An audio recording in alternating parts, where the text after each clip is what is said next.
NaMo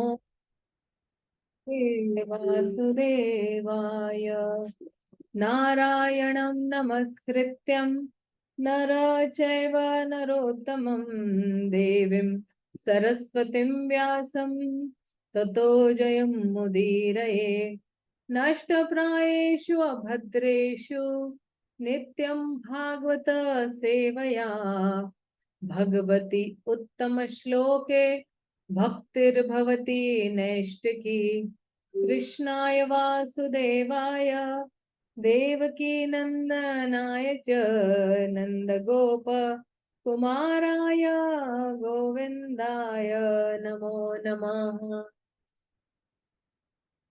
Hare Krishna, dear devotees, welcome to the class. Just give me 1 minute. I'll just share the screen with you all.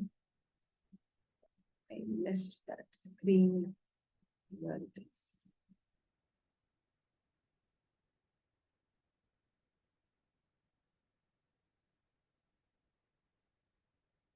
Yeah, so we are on the 7th shloka. We had started from the first shloka. This 6th shloka we completed. And then we completed reading also Prabhupada's lecture, maybe on the first, second, third shloka or something like that. So now we'll be starting from the 4th shloka. प्रायेण मुनयो राजन् निवृत्त विधिसेदत निर्गुण्यस्थारमन्ते स्म गुणानुकथने Hari.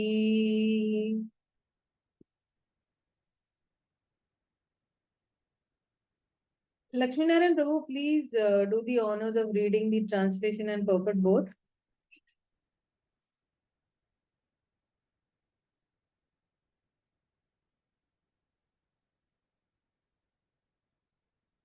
Lakshminarayan Prabhu, you there? Sorry, Mataji, without I just started. Unmute, okay, fine. Yeah. Yeah. Hare Krishna Mataji. Translation. O King Parikshit, mainly the topmost transcendentalists who are above the regulatory principles and restrictions take pleasure in describing the glories of the Lord. Purport: the topmost transcendentalist is a liberated soul and is therefore not within the purview of the regulatory principles. A neophyte who is intended to be promoted to the spiritual plane is guided by the spiritual master under regulatory principles. He may be compared to a patient who is treated by various restrictions under medical jurisdiction. Generally, liberated souls also take pleasure in describing the transcendental activities.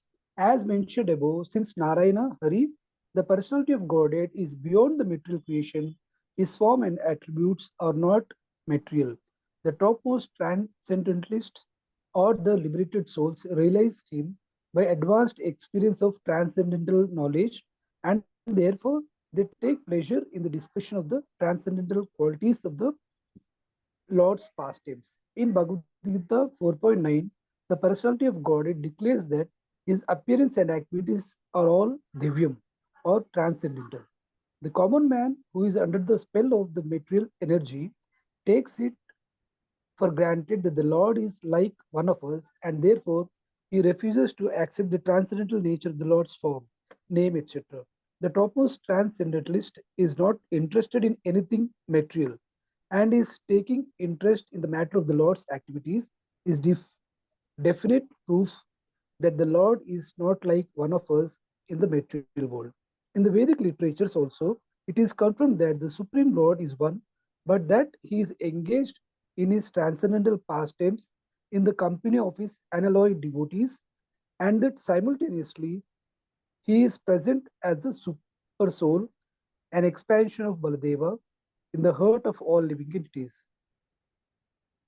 Therefore, the highest perfection of transcendental relation is to take pleasure in hearing and describing the transcendental qualities of the Lord, and not in merging into his impersonal Brahman existence, for which the impersonalist monist aspires. Real transcendental pleasure is realized in the glorification of the transcendental Lord, and not in the feeling of being situated in his impersonal feature. But there are also others who are not the topmost transcendentalist, but are in a lower status and who do not take pleasure in describing the transcendental activities of the Lord. Rather, they discuss such activities of the Lord formally with the aim of merging into his existence. Thank you, Mataji. That is all. Yeah. Thank you, Prabhu. Thank you so much. So, Parikshit Maharaj may ask that Shukdev Goswami ji, you say that this is universal, that they put an end to all the path of jnana and take up to the path of bhakti. Is there any proof? Can you give me any examples? So then now Shukdev Goswami says that yes, there are many examples. Most of the munis who are nivritta over here, you see, nivritta vidhi sedataha. So nivritta vidhi sedasa means what? That those who are above the rules and regulations and restrictions. So those who are transcendental to rules and prohibitions of the scriptures. So which means that they have reached the stage of jnana, like as Krishna says in the Bhagavad-gītā. Give me 1 minute, okay? He says in the Bhagavad-gītā, 3rd chapter, 18th shloka.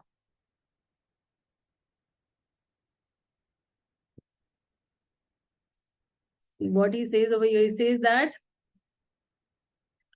a self-realized man has no purpose to fill in the discharge of his prescribed duties, nor has he any reason not to perform such work, nor has he any need to depend on any other living being. So for such a person who has reached this stage of jnana, he does not gain anything by performing his prescribed duties, nor does he lose anything by this non-performance of his prescribed duties. And then by not performing his prescribed duties, he will not be offending any demigods. So he's not obliged to anyone by, to anyone, and by this detached performance of this prescribed duties, one's heart becomes purified and he reaches to the stage of this Jnana Yoga. So, and that stage, there is no, at that stage, there is no, you can say any, even if he does not perform his prescribed duties, this particular stage is called actually Nivritta. So, they are beyond rules and regulations of the scriptures. So then further he says that Nirgunya Stharamante. So in this particular shloka, he says that Nirgunya Stharamante Sma. So here he's saying that the yogis still they take very great pleasure in hearing the pastimes of Lord Hari. Ramante, they take pleasure in the pastimes of Lord Hari. And so this is the proof Shukdev Goswami is giving, and Krishna also says in the Bhagavad-gītā, 18th chapter, 54 shlok, Brahma Bhuta Prasanatmana Shochati Na Kankshati Sama Sarveshu Bhuteshu Mad Bhakti Labate Param. And in the next shloka also, 18.55, he says that such a person, he attains pure devotional service to the Supreme Lord. So in, if you see in 18.55,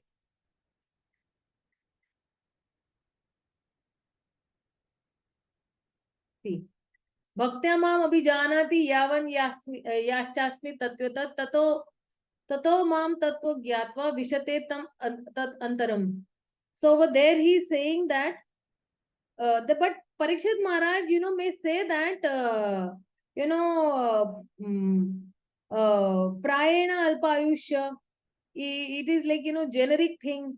So there are, too many people like this and who did this. And, tell me one example of such like. So Shukdev Goswami says that, why not? I will give you my own example. So now Shukdev Goswami is giving from text onwards, he is giving his own example. And this seventh text is actually, the theme is that he is saying that the proof of the realization of God is this only, that I am, I am that example, that, I studied it under the guidance of my own father. So this text 7, the last lines are very important. The highest perfection of transcendental realization to take pleasure in hearing and describing the transcendental qualities of the Lord and not merging in the impersonal Brahman. So Shukdev Goswami was a Brahmavadi previously, but he became a Bhakta after hearing from his father. Real transcendental pleasure is realized in the glorification of the transcendental Lord and not in the feeling of being situated in his personal feature. This is what the text 7 is saying. Let's see text 8.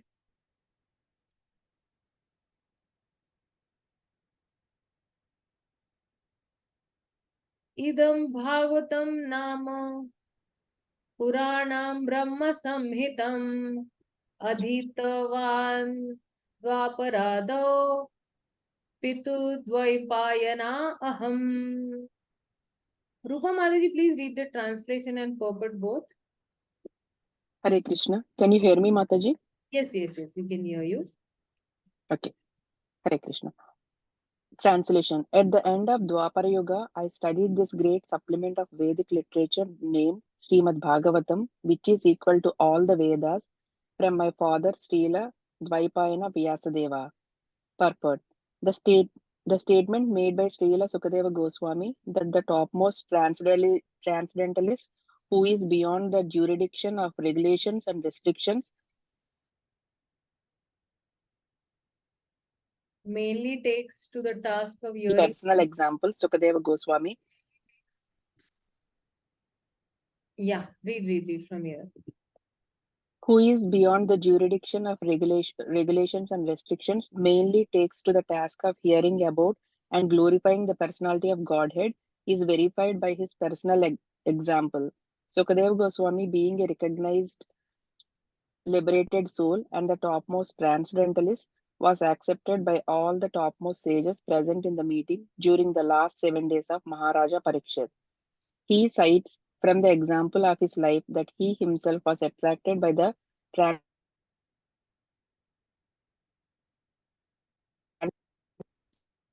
his great father, Sri Dvaipayana Vyasadeva. Śrīmad-Bhāgavatam, or for that matter, any other scientific literature, cannot be studied at home by one's own intellectual capacity.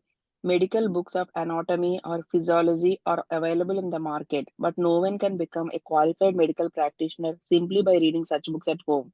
One has to be admitted to the medical college and study the books under the guidance of learned professors.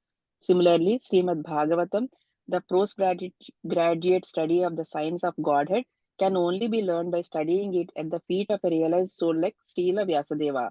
Although Sukadeva Goswami was a liberated soul from the very day of his birth, he still had to take lessons of Śrīmad-Bhāgavatam from his great father, Vyasadeva, who compiled the Śrīmad-Bhāgavatam under the instruction of another great soul, Srila Narada Muni.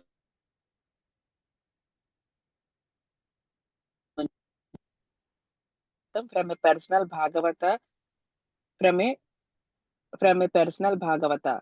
Śrīmad-Bhāgavatam is based on the transcendental name, form, attributes, pastimes, entourage, and variegatedness of the Supreme Person, and it is spoken by the incarnation of the personality of Godhead, Srila Vyasadeva.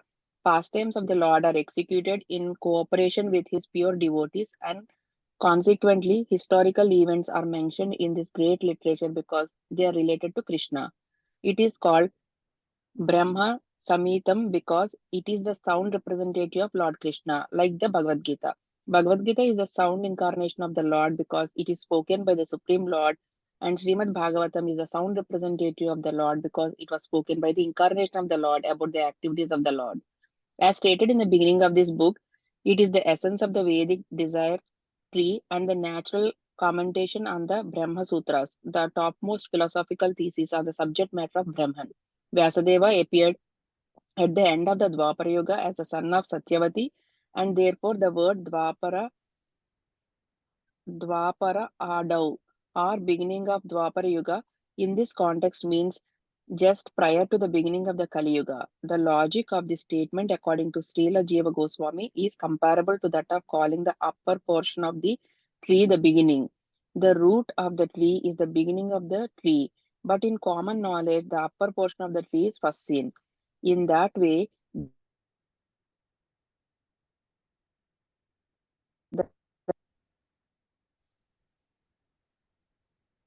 Yeah. So, he says, Shukdev Goswami is saying that I myself studied this great, text or Śrīmad-Bhāgavatam from my father Vyasdev at the end of Dwapara. But, somebody may ask that why is the word, this word, Dwaparadao, or the beginning of, means, Ado means beginning. So, why is this word Dwaparado used? Ado means actually beginning, which says that, so he's saying that the birth of Parikshit Maharaj actually happened in the end of Dwapar. So Srila Prabhupada in this purport is quoting that Jiva Goswami says that when you show someone a tree, you look at the beginning of the tree, showing the top of the tree. And someone may say, look at the beginning of the tree. But actually, the beginning of the tree is the root and not the top part of the tree. But actually, the speaker over here, speaker and the hearer, Shukdev Goswami and Parikshit Maharaj, both, they also understand. So over here, this word Adav, it is indicating towards the end of Dwapar Yuga. So in Srila Vishwanath Chakravarti Thakur's commentary, he says that each yuga is divided into 3 parts. And there are 2 yuga sandhyas also. So at the end of each yuga, there is an overlapping of, 2 yugas. So the symptoms of Dwapar on either side has Treta and Kali Yuga. So the first Yuga Sandhya is between Treta and Dwapar. So that Yuga Sandhya, here the the pure Yuga is Dwapar Yuga actually. So then there is another Yuga Sandhya, where it is overlapping between Kali Yuga and Dwapar. So therefore, Yuga Sandhya is actually mentioned as Ado. So, and that is why over here, in text 8, Shukdev Goswami is saying that, see, I studied it under the guidance of my own father. So, this is what Shukdev Goswami is trying to say over here. Let's see the next one, Shloka. Parinishthito api nirgunya uttama shloka leelaya grihita chetara rajarashe akyanam yad dhitavan. See, these all shlokas are very wonderful. These are like gem-like shlokas. Yeah, read. Sushil Prabhu is there. Sushil Prabhu is come? No. Vrinda, please read. Translation and purport both.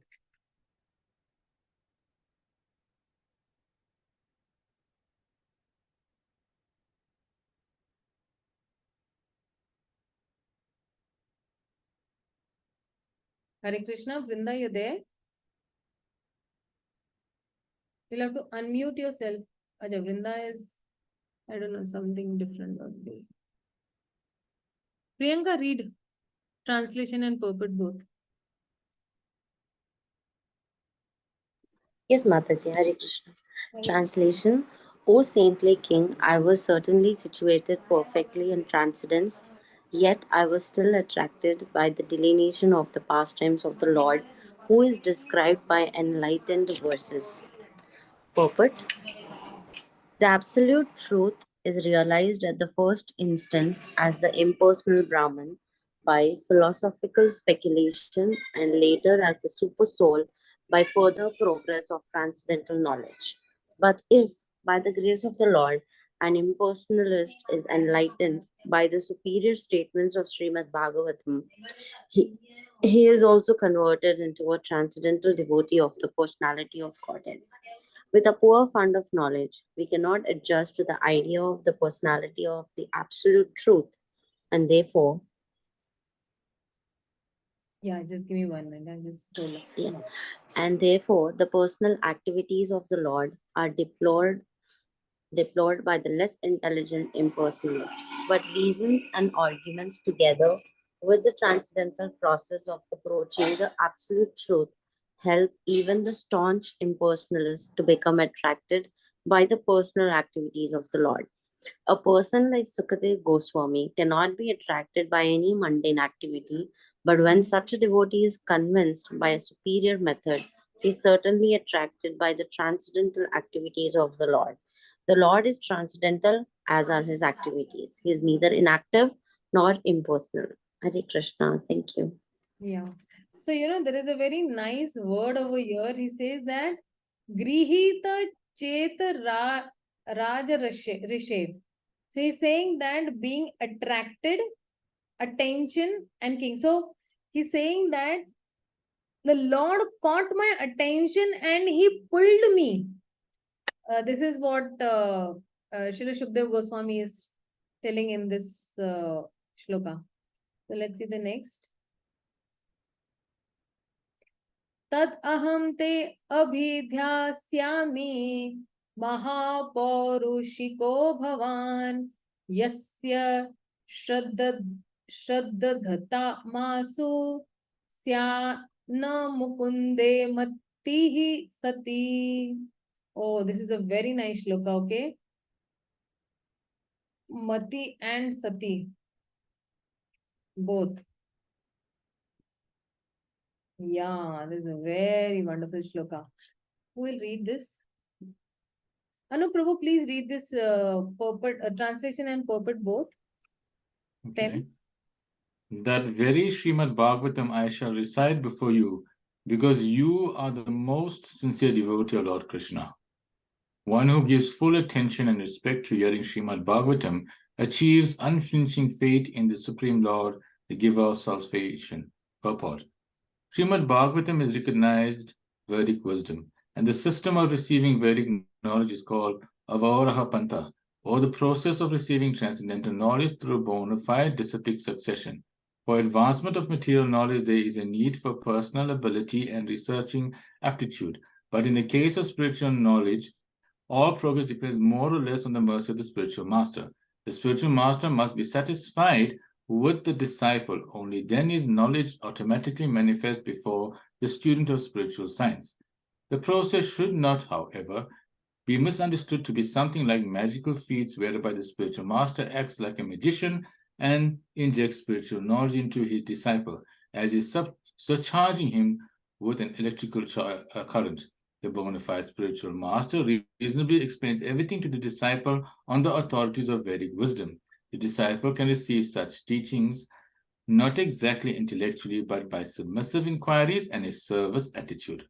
The idea is that both the spiritual master and the disciple must be bona fide. In this case, the spiritual master Shukadev Goswami is ready to recite exactly what he has learned from his great father Srila Vyasadeva, and the disciple Maharaj Parikshit is a great devotee of Lord Krishna.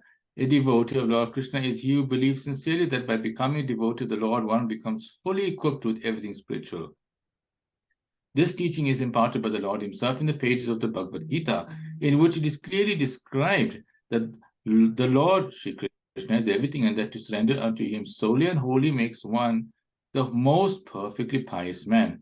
This unflinching faith in Lord Krishna prepares one to become a student of Śrīmad-Bhāgavatam, and one who hears Śrīmad-Bhāgavatam from a devotee like Shukadeva Goswami is sure to attain salvation at the end, as Maharaj Parikshit did. The professional reciter of Śrīmad-Bhāgavatam and the Shweta devotees whose faith is based on 1 week's hearing are different from Shukadeva Goswami and Maharaj Parikshit.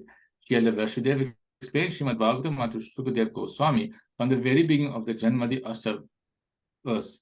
And so Shukadeva Goswami also explained it to the king.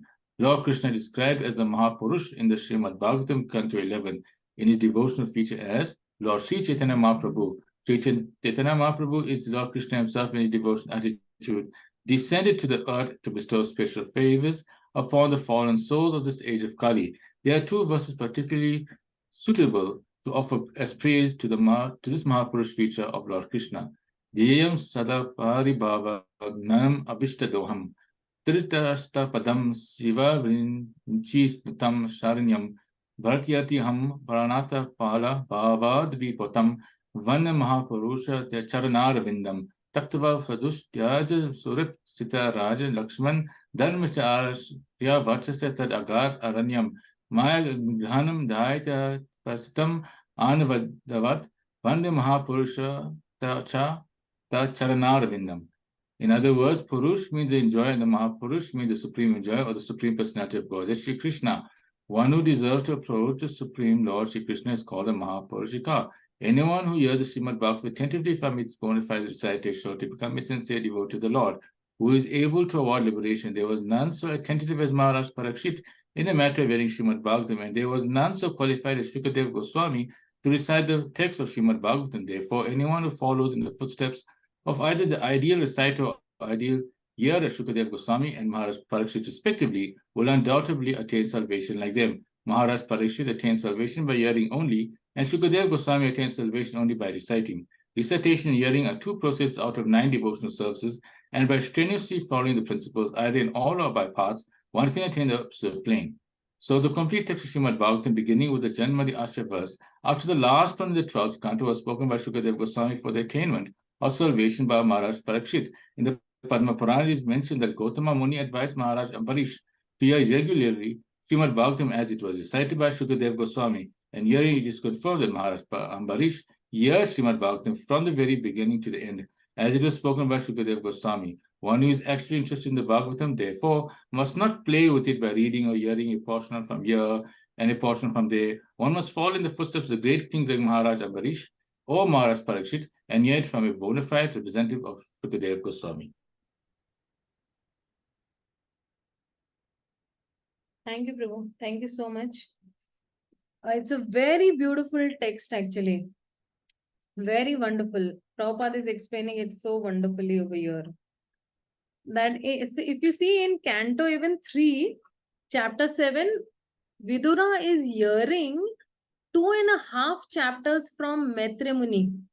And Vidura says that theoretically I have understood, Maitre Muni, what you have spoken. But I have not realized it till now, what you have spoken. But I know that when I will serve your lotus feet, then I will get that realization. So once even Srila Prabhupada was asked by O.B. Kapoor, his god brother, that, do you have a tonic for getting out of this cycle of birth and death? And Srila Prabhupada says, no, I don't have the tonic, but I have the formula. Because Srila Prabhupada was a pharmacist, so he knew all those combinations, and also he says that that formula is Trinadapi Suni Chena Tarorupi Sahishunam Amanina Manidena Kirtanya Sarari. So even in the 8th chapter to this 2nd canto, it is said that, just give me 1 minute, I'll immediately go to this 2nd canto, 8th chapter. And we just read the quick translation of this, okay? I think it's the 4th shloka. Yeah. Shinvata Shraddhaya Nityam Grihinastascha Svacheshtitam Kalena Nati Dirghena Bhagavan Vishate Ridhi. Very nice shloka. Persons who hear Śrīmad-Bhāgavatam regularly and are always taking the matter very seriously will have the personality of Godhead Śrī Krishna manifested in their hearts within a short time. So those who hear Śrīmad-Bhāgavatam regularly and seriously will have Krishna manifest in their hearts very soon. So where in this particular 10th shloka is saying that our panth is the Avroho Panth. But it is not magical. The gurus give reasonable explanation and the disciple receives it not through, some intellect, but by submissive inquiry and service attitude. And that is why the essence of all transcendental knowledge, transfer in these 3 lines, Srila Prabhupada gives in this particular paragraph. He says that, what he says, the disciple can receive such teachings. Just a second, okay, because I am with my canto, my own canto. The disciple can receive such teachings not exactly intellectually, but by submissive inquiry and service attitude. So over here, Bhagavad-gītā, 4th chapter, 34th shloka applies over here. Tadviti pranipatena pariprashnene sevaya upadekshita jnanam jnaninas tattva darshina. So not by some, intellect he can understand. He has to, give submissive inquiries. How Parikshit Maharaj is giving very submissive inquiries. But even Maitreya Muni is saying that till I will not serve you, I will not get any realization. So service to the spiritual master is actually the key. And service to all his instructions definitely is very, very beneficial to the disciple. So let's go to the next shloka. Etan nirvidyamananam ichchatam akuto bhayam yoginam nripa nirnitam harer namanukirtanam. This is also very, very beautiful shloka. Let's read the translation and purport. Vrinda, please read the translation and purport. Both. Yeah. Translation. O King, constant chanting of the holy name of the Lord after the ways of the great authorities is the doubtless and fearless way of success for all, including those who are free from all material desires, those who are desirous of all material enjoyment, and also those who are self-satisfied by dint of transcendental knowledge. So there is your Purport. voice is cutting. Maybe you can come in range actually. If we can. Oh, okay. I'm not. Yeah. So this is a very long purport. I will divide it between 2 people. Okay. Yeah. Purport. In the previous verse, the great necessity for attaining attachment to Mukunda has been asserted. There are different types of persons who desire to attain success in different varieties of pursuits. Generally, the persons are materialists who desire to enjoy the fullest extent of material gratification. Next to them are the transcendentalists who have attained perfect knowledge about the nature of material enjoyment and thus are aloof from such an illusory way of life. More or less, they are satisfied in themselves by self-realization. Above them are the devotees of the Lord, who neither aspire to enjoy the material world nor desire to get out of it. They are after the satisfaction of the Lord Sri Krishna. In other words, the devotee of the Lord do not want anything or their personal account. If the Lord desires, the devotees can accept all sorts of material facilities. And if the Lord does not desire this devotee can leave aside all sorts of facilities. even up to the limit of salvation. Nor are they self-satisfied because they want the satisfaction of the Lord only. In this verse, Sri Sukadeva Goswami recommends the transcendental chanting of the holy name of the Lord by offenseless chanting and hearing of the holy name of the Lord. One becomes acquainted with the transcendental form of the Lord, and then with the attributes of the Lord, and then with the transcendental nature of his pastimes, etc. Here it is mentioned that one should constantly chant the holy name of the Lord after hearing it from the authorities. This means that hearing from the authorities is the first essential. Hearing of the holy name gradually promotes one to the stage of hearing about his form, his attributes, his pastimes, and so on. And thus, the necessity of the chanting of his glories develops successively.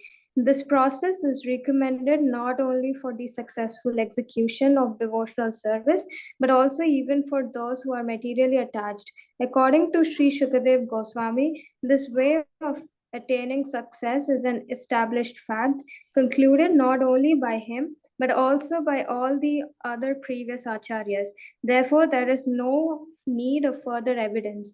The process is recommended not only for the progressive students in the different departments of ideological success, but also for those who are already successful in their achievement as fruitive workers, as philosophers, or as devotees of Lord. Yeah, thank you. Lakshminarayan Prabhu, please read from this paragraph. Yes, Mataji. Rajiv Hare Krishna. Goswami. Srila Jiva Goswami instructs that chanting of the holy name of the Lord should be loudly done and it should be performed offenselessly as well, as recommended in the Padma Purana. One can deliver himself from the effects of all sins by surrendering himself unto the Lord. One can deliver himself from all offenses at the feet of the Lord by taking shelter of his holy name. But one cannot protect himself if one commits an offense at the feet of the holy name of the Lord. Such offenses are mentioned in the Padma Purana as being 10 in number. The first offense is to vilify the great devotees who have preached about the glories of the Lord. The second offense is to see the holy name of the Lord in terms of worldly distinction. The Lord is the proprietor of all universes, and therefore he may be known in different places by different names. But that does not in any way qualify the fullness of the Lord. Any nomenclature which is meant for the Supreme Lord is as holy as the others because they are all meant for the Lord. Such holy names are as powerful as the Lord, and there is no bar for anyone in any part of the creation to chant and glorify the Lord by the particular name of the Lord as it is locally understood. They are all auspicious, and one should not distinguish such names of the Lord as material commodities. The third offense is to neglect the orders of the authorized acharyas or spiritual masters. The fourth offense is to vilify scriptures or Vedic knowledge. The fifth offense is to define the holy name of the Lord in terms of one's mundane calculation. The holy name of the Lord is identical with the Lord himself, and one should understand the holy name of the Lord to be not different from him. The sixth offense is to interpret the holy name. The Lord is not imaginary, nor is his holy name. There are persons with a poor fund of knowledge who think the Lord to be an imagination of the worshipper and therefore think his holy name to be imaginary. Such a chanter of the name of the Lord cannot achieve the desired success in the matter of chanting the holy name. The seventh offense is to commit sins intentionally on the strength of the holy name. In the scriptures, it is said that one can be liberated from the effects of all sinful actions simply by chanting the holy name of the Lord. One who takes advantage of this transcendental method and continues to commit sins on the expectation of neutralizing the effects of sins by chanting the holy name of the Lord is the greatest offender at the feet of the holy name. Such an offender cannot purify himself by any recommended method of purification. In other words, one may be sinful man, therefore chanting the holy name of the Lord, but after taking shelter in the holy name of the Lord and becoming immune. One should strictly restrain oneself from 1 second, Mataji.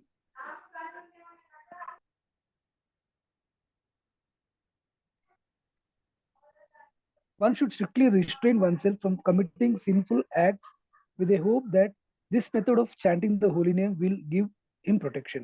The Yeah. eighth offense is to... Yeah, Prabhu, just give me 1 minute. I'll just ask somebody else to read. Okay, Mataji. Neha, please read from here.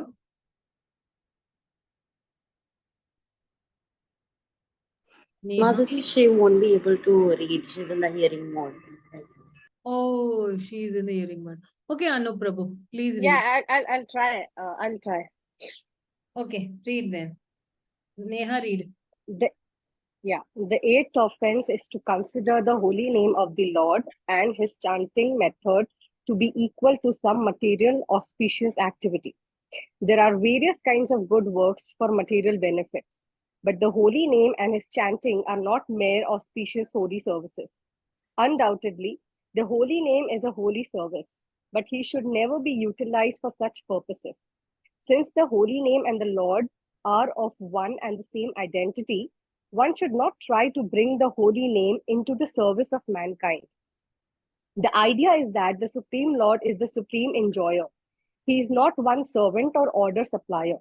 Similarly, since the holy name of the Lord is identical with the Lord, one should not try to utilize the holy name for one's personal service.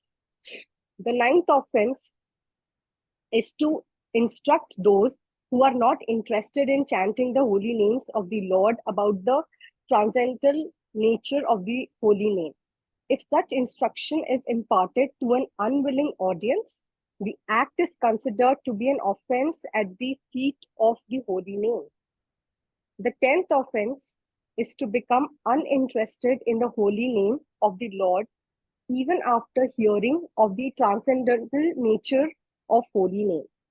The effect of chanting the holy name of the Lord is perceived by the chanter as liberation from the conception of false egoism. False egoism is exhibited by thinking oneself to be the enjoyer of the world and thinking everything in the world to be meant for the enjoyment of oneself only. The whole materialistic world is moving under such false egoism of I and mine.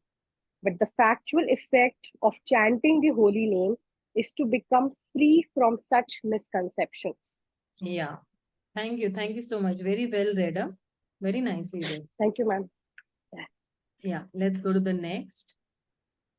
Kim pramatasya bahubhi parokshirhaya ner iha varam muhurtam viditam ghatate shreyase yata.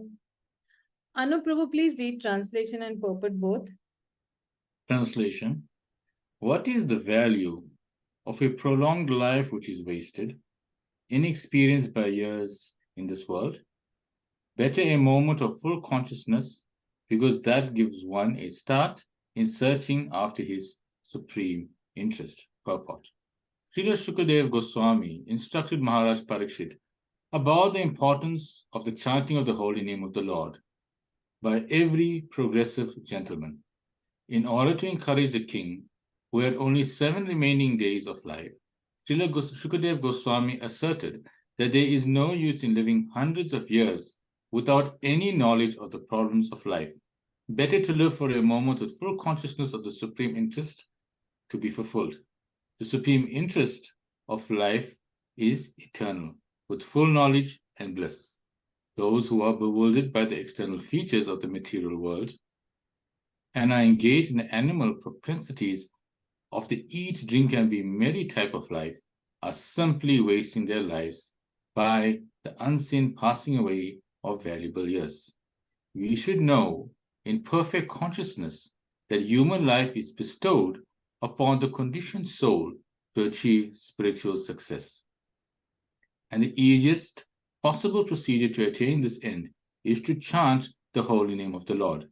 In the previous verse, we have discussed this point to a certain extent, and we may further be enlightened on the different types of offenses committed unto the feet of the holy name.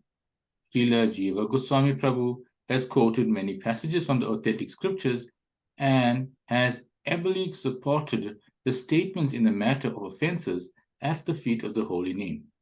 From Vishnu Yamala Tantra, Srila Jiva Goswami has proven that one can be liberated from the effects of all sins simply by chanting the holy name of the Lord. Quoting from the Markandeya Purana, Sri Goswami Ji says that one should neither blaspheme the devotee of the Lord nor indulge in hearing others who are engaged in belittling a devotee of the Lord. A devotee should try to restrict the vilifier by cutting out his tongue, and being unable to do so, one should commit suicide rather than hear the blaspheming of the devotee of the Lord. The conclusion is that one should neither hear nor allow vilification of a devotee of the Lord. As far as distinguishing the Lord's holy name from the names of the demigods, the revealed scriptures disclose, Bhagavad-gītā 10.41, that all extraordinarily powerful beings are but part and parcels of the Supreme Energetic Lord Krishna. Except for the Lord himself, everyone is subordinate. No one is independent of the Lord. Since no one is more powerful than or equal to the energy of the Supreme Lord, no one's name can be as powerful as that of the Lord. By chanting the Lord's holy name, one can derive all the stipulated energy synchronized from all sources. Therefore, one should not equalize the supreme holy name of the Lord with any other name. Brahma, Shiva, or any other powerful god can never be equal to the Supreme Lord Vishnu. The powerful holy name of the Lord can certainly deliver one from sinful effects, but one who desires to utilize this transcendental potency of the holy name of the Lord in one's sinister activities is the most degraded person in the world. Such persons are never excused by the Lord or by any agent of the Lord. One should, therefore, utilize one's life in glorifying the Lord by all means, without any offense. Such activity of life, even for a moment, is never to be compared to a prolonged life of ignorance, like the lives of the tree and other living entities who may live for thousands of years without prosecuting spiritual advancement. Yeah, this is also a very wonderful shloka. So, you know what, Parikshit Maharaj, even though he has got this process from Shukdev Goswami, but if you see, his situation is very unique because he has only 7 days to live. Now, you may say that, okay, this is the boy's process, but to perfect, it will take you maybe 8 years. To perfect Sanskrit grammar, it takes almost 12 years. So, Parikshit Maharaj, may I ask, process is, yes, foolproof. I agree. But I have only 7 days. Is 7 days a very sufficient time to perfect this path?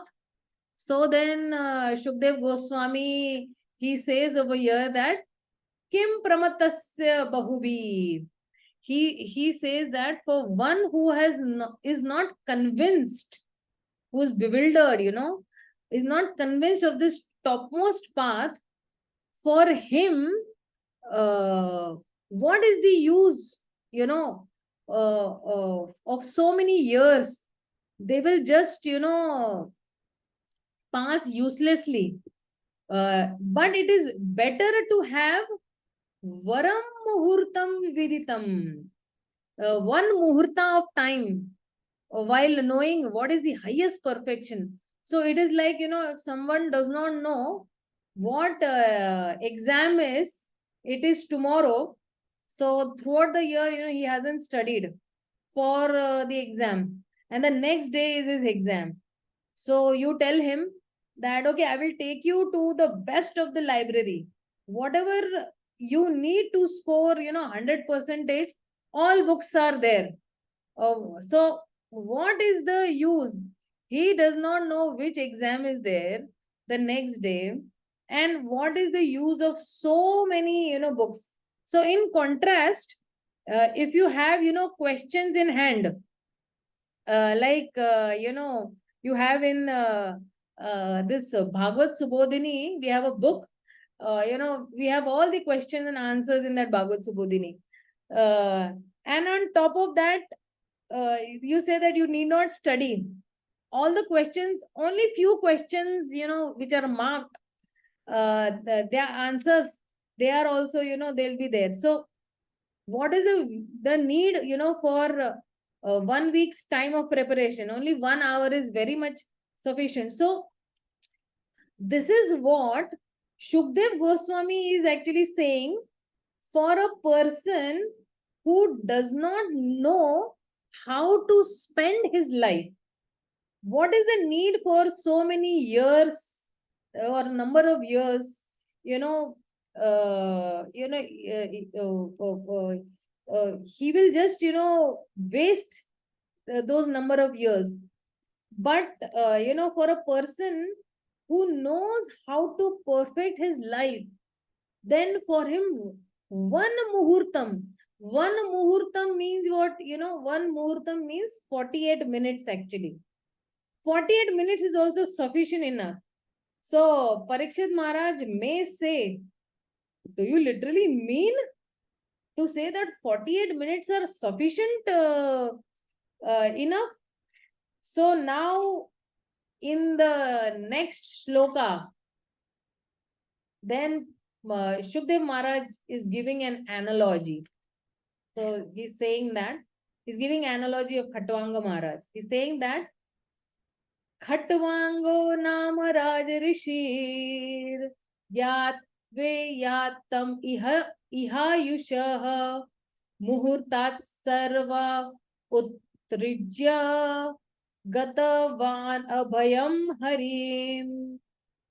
He says that the saintly king Khatwanga, after being informed that the duration of his life will be only for a moment, one muhurtam, and once freed himself from all material activities and took shelter of the supreme safety, the supreme personality of Godhead. So somebody just read the purport.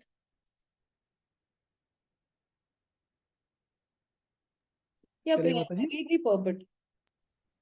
Yes, Mataji. Hare Krishna.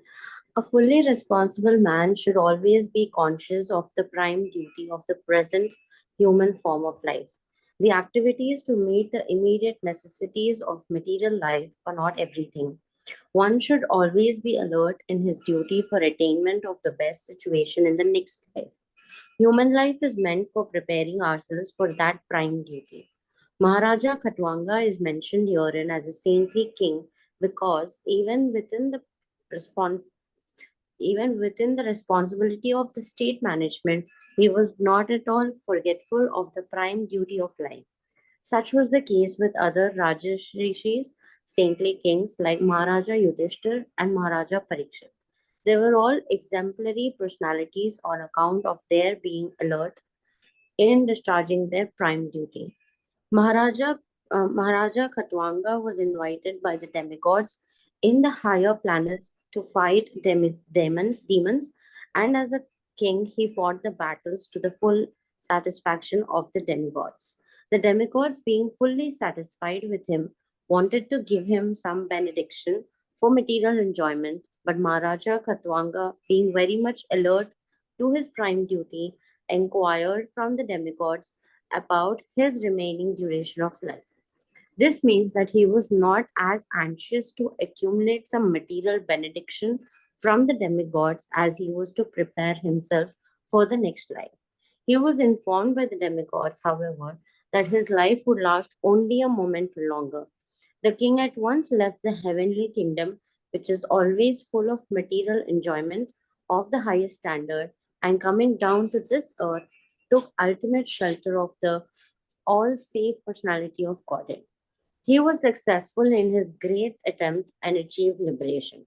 This attempt, even for a moment, by the saintly king, was successful because he was always alert to his prime duty. Maharaja Parikshit was thus encouraged by the great Sukadev Goswami, even though he had only 7 days left in his life, to execute the prime duty of hearing the glories of the Lord in the form of Śrīmad-Bhāgavatam.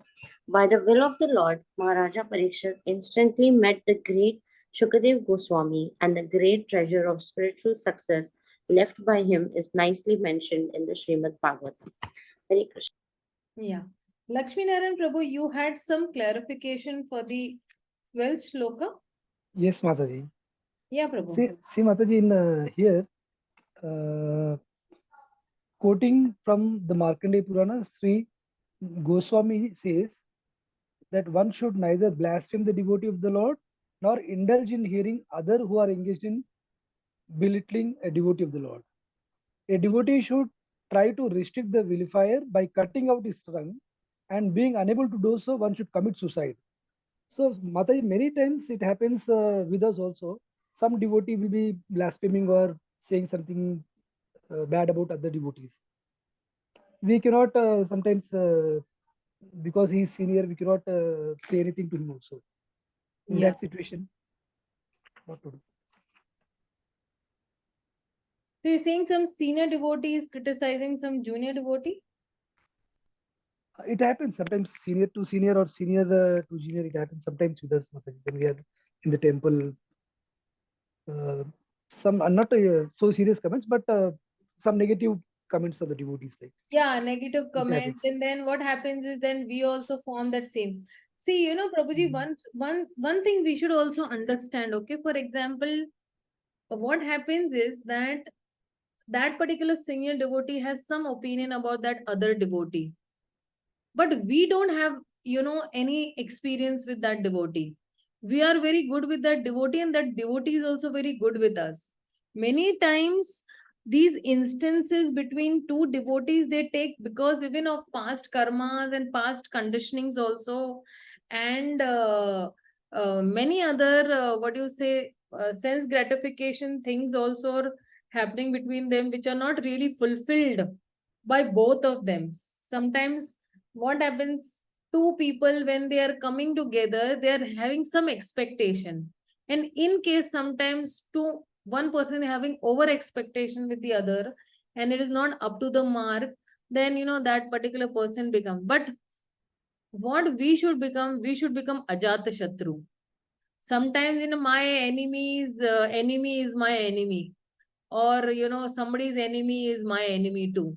We should not have that, this, because it is going to not help us in the long run, and it is not going to you know, because imagine, no, you are a third person, that particular person has a problem with that person, but that second person does not have a problem with you at all, no? So then Yes, why Mataji. unnecessary, you know, we should get into that. We should just understand this, that okay, this particular person has an opinion, but my opinion is very clear. I am very clear that I am very good with this person, and that person is very good with me. I don't have to do anything with that, like, you know. So But Mataji, that also, it's saying that here we should not keep quiet also like that. Please. yeah, see, there are many things actually. There are three things. So for example, you're hearing something about a particular person, then you know, we should try to restrict, okay, the valifier by cutting his tongue.